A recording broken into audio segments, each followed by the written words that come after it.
Hi guys, and welcome back to another video, or welcome if you're new to my channel. If you are new, you've caught me on a day where I felt like doing something slightly different. I felt like doing a whisper ramble today rather than telling you a story or talking about like a specific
episode where they are doing renovations to the house. They go into the basement and they discover loads of black mold. Like, it basically runs throughout half of the house. And as most of us know these days, black mold is terrible for your health. Not just your physical health, your mental health as well. So then I'm like, oh well, maybe this really is all a huge psychosis-induced metaphor. Like, maybe they've all lost their minds. Although then you start realizing, well, some of the characters seem to have lost their minds more so than others. Like, the dad was always very kind of level-headed throughout the time they lived in the house. It's only later on that he appears to have been not quite as logical. But during their stay in the house, he kind of just brushed everything off. So then you're like, okay, maybe there is mental illness going on with the people that have been more so affected by the black mold. But essentially, when I got to the end of the show, I came to the conclusion that both were happening at the same time. There's mental illness going on, but there is something going on in this house, because you start to see more towards the end. And one of the other things I really enjoyed about the show was how, when, I forget her name, is it either Nell or Nellie, when she dies and you start to see her ghost, eventually she describes it as being like out of time, so that when you die you experience time completely differently. Like, you are experiencing time in a non-linear fashion, so you can go to the future, you can go to the past, like, you can flit throughout time. You're living in time rather than in space. Does that make sense? And I really, really enjoyed that fact. And in fact, one of the creepiest moments for me in this show was when Nell was a child and she can't sleep because she's like hearing and seeing things, so she goes downstairs to sleep, and then she wakes up on the sofa and there's the bent neck lady hanging above her with her hair like hanging down over her, and you see that image, and it's always the women with the long hair hanging over their heads that's the creepiest. And that really scared me. And then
very unique and enjoyable to watch as well. Like, it broke the tension up a little bit, you know, enough for a breather.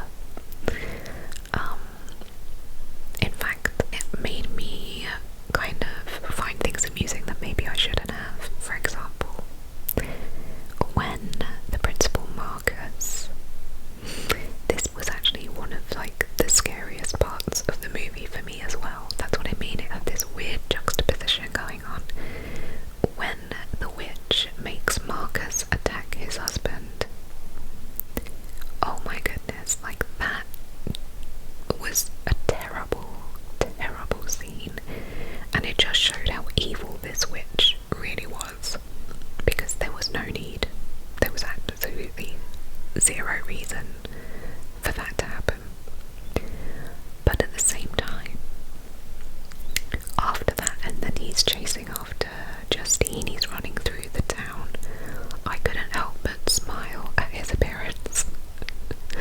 There was something, even though he just done something horrific and he's going to do something horrific again, there was something about the eyes bulging out of his head and his hair kind of like standing up because it's thick with blood, but he kind of resembled something like a cockerel, and the way he's running with his arms splayed out, there was just something kind of comical about it, and I almost couldn't take it seriously. But then he goes and does something that you do take seriously, and you're like, oh my gosh.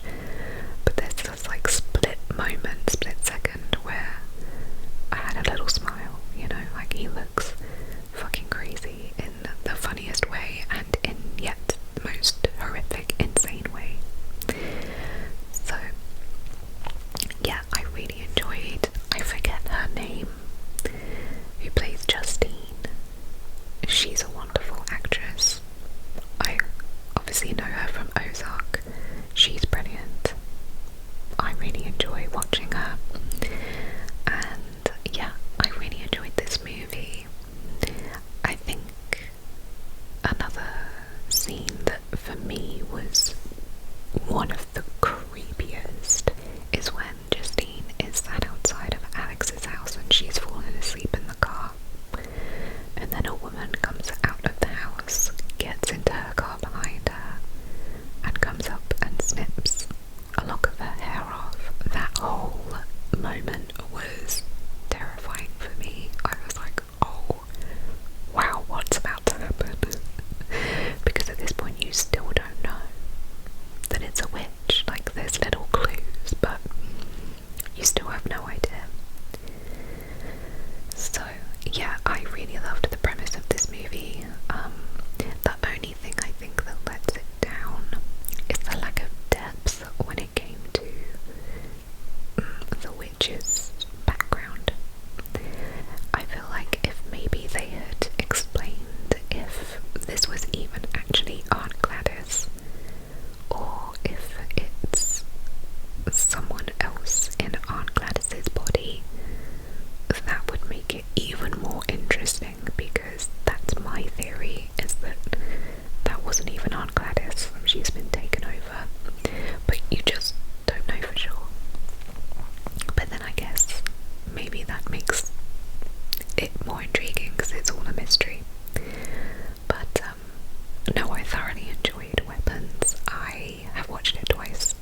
excusing strange behaviour.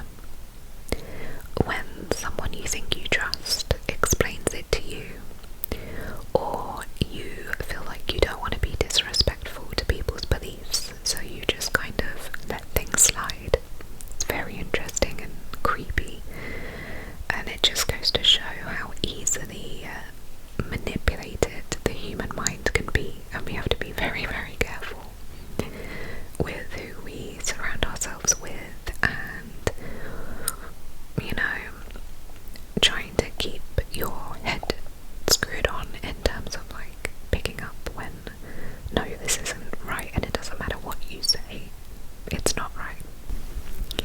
But it also shows the reality of how cults really get to you, and it's usually when someone's going through a particularly hard time and they're feeling very vulnerable, as the main character in Midsommar was, because she had lost her entire family, and then the entire time she's with these friends at this it's basically like a ceremony that they're having for Midsommar, or like a mini festival type thing that the commune has. So the entire time she's there, she's with her boyfriend, but she's like, this is not, we're on rocky ground here, like she's not happy, she's starting to realise they're not meant to be together, it's not working, he doesn't actually care for her in the way that she hoped he did. And so she gets pulled into this, slowly but surely, dragged into this cult mindset, because the friend that took them there, that he is a part of this commune, keeps telling her, I'm so glad you are specifically here. You need family, which you don't have right now, and I can tell that he's not good for you. And he's like basically telling her, we can be your family, they were there for me, we can be here for you. So the entire time he's like prepping her to become part of their cult, and it's just very deep, this film, very deep, very symbolic. Like, when the movie first starts, you see this banner of artwork which basically tells you the storyline that's going to happen, but you only see it very briefly, and if you're not paying attention you probably wouldn't even notice what's on the artwork. So it's just like, it's in your face, but it's like in plain sight, right? So you see it, but you don't see it at the same time.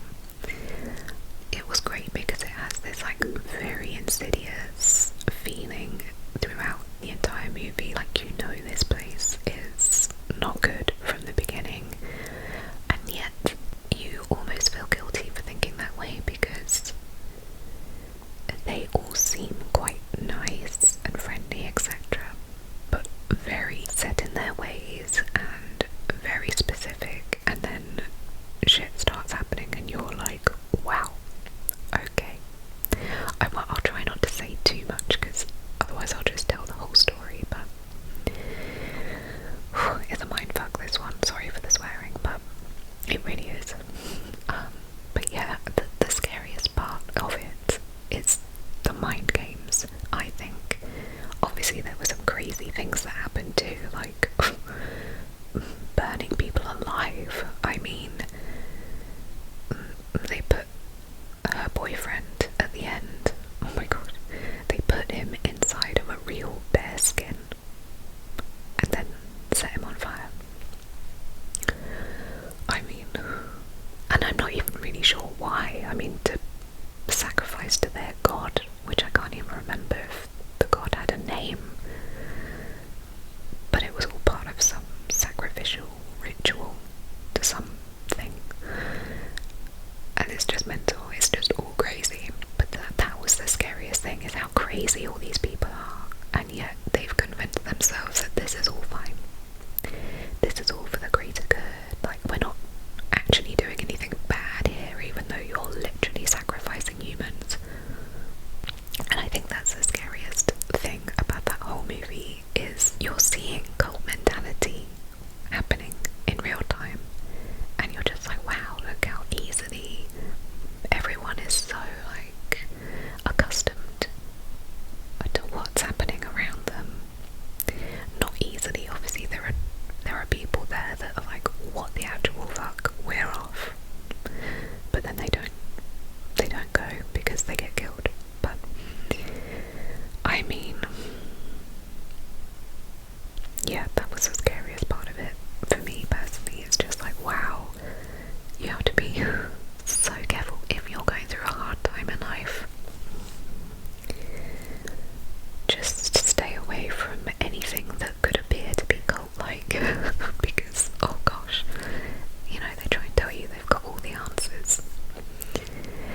isn't the best place for her. I mean, she's not, but that's what it makes you feel like, right? Because you're just like, oh my goodness, this poor girl. They're making her feel like she's being supported, and that's what she needs, and it's just terrible. It's just a terrible concept, but a really good film. But it is one of those that's like I said, a lot deeper and more introspective and psychological, definitely more psychological, with crazy things happen, but it's definitely more the psychological thriller type with some craziness, but it was good. I then went and watched Hereditary afterwards by the same director. This was great. It was very scary to me. Not, I don't know, scary, creepy, like, you know, when you're just like, oh, it kind of takes your breath away. The main character in Hereditary, I think her name's Toni Collette in real life. She was absolutely brilliant, because she is the scary character in this movie. I would highly recommend watching it if you love horror. I also enjoyed how,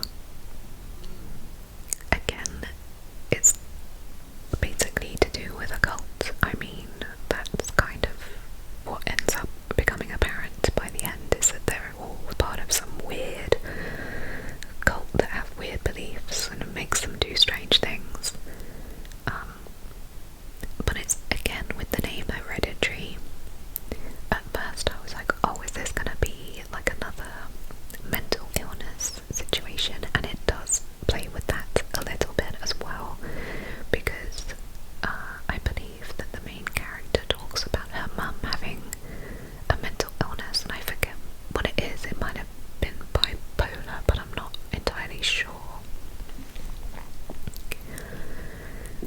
But it did play with those themes as well, so you're like, okay, so it's called Hereditary. Are you exhibiting something that came from your mum? And again, it could be one of those things where two things are true at the same time, but I'm not entirely sure. I think it was just the cult, like, taking over people's minds and making them do crazy things. The daughter, I mean, immediately you see the daughter and you're like, you're the creepy girl, okay? We all know it, we all see it, we all feel it. On impact, on first impressions, you know it. But I did not expect her demise. I really thought she was going to be central throughout the film. I'm trying to think what my favourite, like the creepiest. Oh yes, I do know. And I didn't even spot it the first time because it was very dark when I was watching it. I had to rewind. There's two moments. The son wakes up and the mum is in the corner on the ceiling, like crouched, like waiting to pounce up. Well, not even waiting to pounce, she's just in the corner watching him, but she's like up on the ceiling looking like a spider. Oh, that was so scary. And then it happens again. He walks into the living room. Is it the son? It might not be the son at that point. It might have been the husband. It was the husband walking in. And she's up in the corner.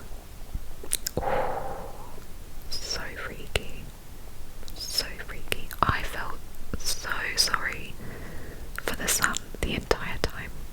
Like, I don't know how he fell asleep in the house. And the husband, bless him, he thought his wife was breaking down, having a nervous breakdown, but actually craziness was happening and it was all out of her control,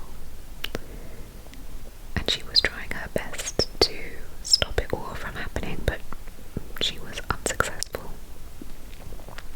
Also a great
crazy ways of thinking and crazy beliefs.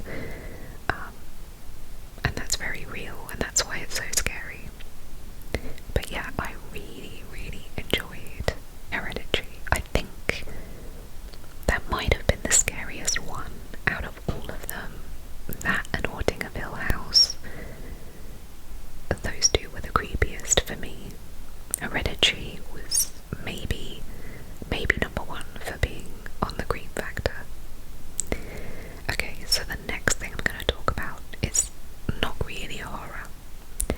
How would you describe this? It would be a bit of a psychological thriller drama slash sci-fi, and that is Severance.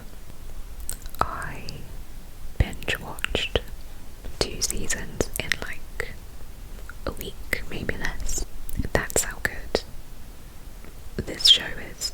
I love it. It's brilliant, and now I have to wait like a year for season 3. I'm so upset. But I love this show. It's fantastic. Again, it gives me, it's like a mixture of, immediately I'm like, oh, this is MK Ultra coded, right? This is, I wonder if this is all based on MK Ultra. But then you're like, oh, so there's MK Ultra, and then there's like the cult, and you're like, oh, okay, so beneath all this huge science corporation is a cult that believe crazy things. I mean, I don't even know what they believe. They just believe that this guy called Kia is like, I guess, a genius, and he's their savior, or like their idol. I don't know, but yeah, there's that. And then for me, it's almost a little bit like a secret society as well, right? Because they clearly have major influence over the world, especially over their local town, but they're trying their best to have a big impact on the world, so it's kind of like a secret society, Illuminati kind of situation going on, which I guess you would call that a cult as well, with the cult mixed in, and then with an MK Ultra project going on. I love this show, and I can't believe I have to wait a year to see more and figure out like where this is gonna go, because I kind of knew that when, so again, spoilers, when they create innies, and you'll only understand what I'm saying if you've seen it, when they create the innies and the outies, I was like, this is not going to go well, because these innies are going to start wanting more from life, right? Because they've essentially created a split personality. That's what they've done, and they're trying to keep that under control. But what I did not see coming was that his wife somehow became like the prime test subject, the primary test subject, and they're trying to create 25 alters, which is basically like, for me it felt like, are you trying to create super soldiers? Because they're saying that they're going to market this to people, right? Because you kind of see the woman has the baby, and she doesn't even remember having the baby because she's been severed. So it's like, okay, so you're just choosing to not remember childbirth because it's painful. Okay, that's not so bad. You don't want to remember that, fine. But that's not all it's going to be for, is it? Is it? Come on, no way. It's going to be like, oh, you can have this really horrific, traumatic thing happen to you, and you won't know about it, which means that people in the world that want to do the horrific, disgusting things, you know, like the Epsteins, they're gonna do it, and they're